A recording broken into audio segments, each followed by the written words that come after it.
Have you ever noticed how much time we spend getting our kids ready for the school year? We buy the school supplies, shop for the clothes, organize calendars, figure out all the lunches. We make sure that everyone has everything they need. But today I want to ask you a different question. How are you preparing you? Because I don't believe the school year is won in the first week. It's shaped by the rhythms that you build every day.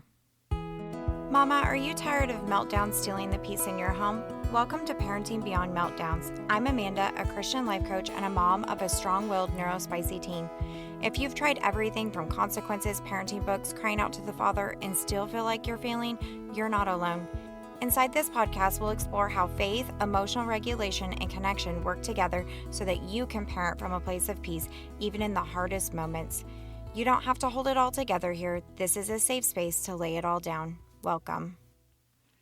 Before we jump into today's episode, I want to invite you to join my insiders list. Every week, I send out a personal email that's a little like sitting down for coffee together. I share stories from my own life, faith-filled encouragement, and practical reminders to help you stay anchored, along with the newest episode of the podcast. If that sounds like something you'd enjoy, you can join through the link in today's show notes.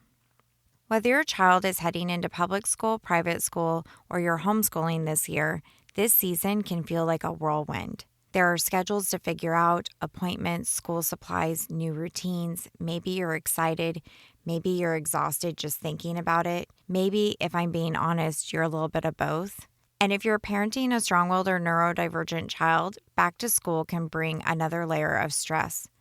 You may already be wondering, how are these mornings going to go? Will my child be willing to get dressed? Will they make it out the door on time? How long before we're feeling overwhelmed? I remember seasons where getting out the door felt like climbing a mountain. There were mornings where I literally had to dress my child from head to toe before he would leave for school. Not because I wanted to, but because that's what the morning required to get him out the door. And if you've lived through mornings like that, you know how quickly frustration can begin to build. You start focusing on everything that has to happen: shoes, backpack, breakfast, the clock. And before you know it, the connection that you wanted with your child gets buried underneath all of the pressure.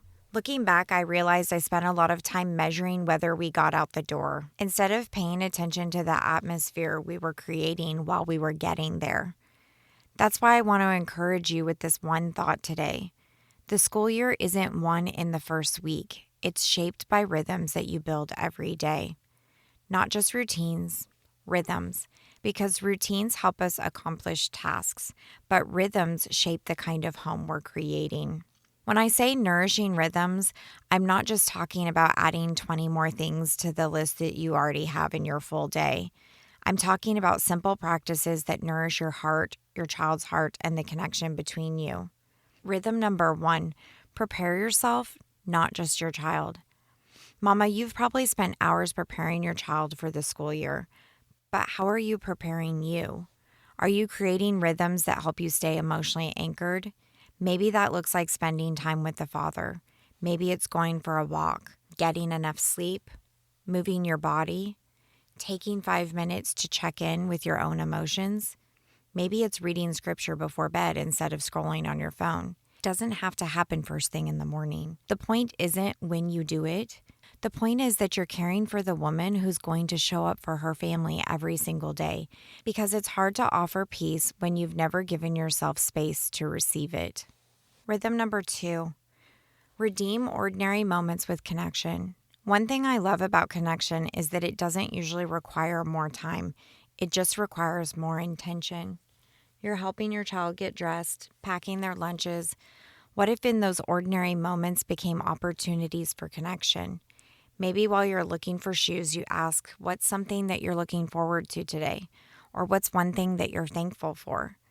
Maybe you pray over your child before they leave, slip a note in their lunchbox, or pray for their day while making their lunch. Now, if you're raising a strong-willed or neurodivergent child, I want to acknowledge something. Your child may not always respond the way you hope, especially if they're highly demand avoidant. They may resist what feels like one more thing that you're asking them to do. That doesn't necessarily mean that they don't want connection. Sometimes resistance is just resistance. I believe that underneath so much of that resistance is still a child who longs to feel safe, seen, and loved.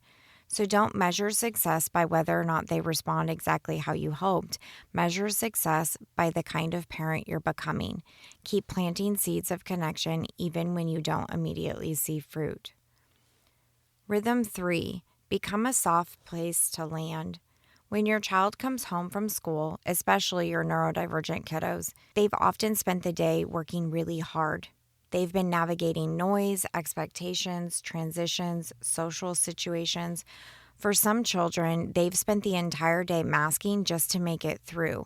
By the time they walk through the front door, their nervous system is shot. Some days that looks like shutting down, meltdowns, anger, crying. Instead of asking, why are they acting like this? What if we began asking, how can home become a soft place to land? That doesn't mean that we never have boundaries. It doesn't mean that there aren't responsibilities. It simply means that home becomes a place where your child experiences emotional safety first, where they know that they're loved, that they don't have to earn your affection, and where they can begin to settle in after a long day. The goal this year isn't perfection. It's not about getting every morning right or never raising your voice. The goal is to intentionally build rhythms that protect your peace and nurture connection, because one day your child probably won't remember whether or not the morning ran perfectly, but what they'll remember is how your home felt. They'll remember whether they felt safe, whether they felt seen, or knew that they were loved. And those ordinary moments, they become the story that your child carries with them long after the school year ends. Mama, I want you to imagine the end of the school year. Not next week, but next May. My hope isn't that you'll look back and think every morning went perfectly, because let's be honest, they probably won't. My hope is that you'll remember laughing together while you searched for missing shoes, the prayers you whispered over your child before they walked out the door, the note that you tucked in their lunch, the way that your home became a soft place for them to land after a long day. Those are the moments that become a family's story, because the school year isn't won in the first week. It's shaped by rhythms that you build every day. Mama, if you're listening to this and thinking that's the kind of home I want, that's the kind of relationship I want with my child, but you're also thinking, I honestly don't know how to get there.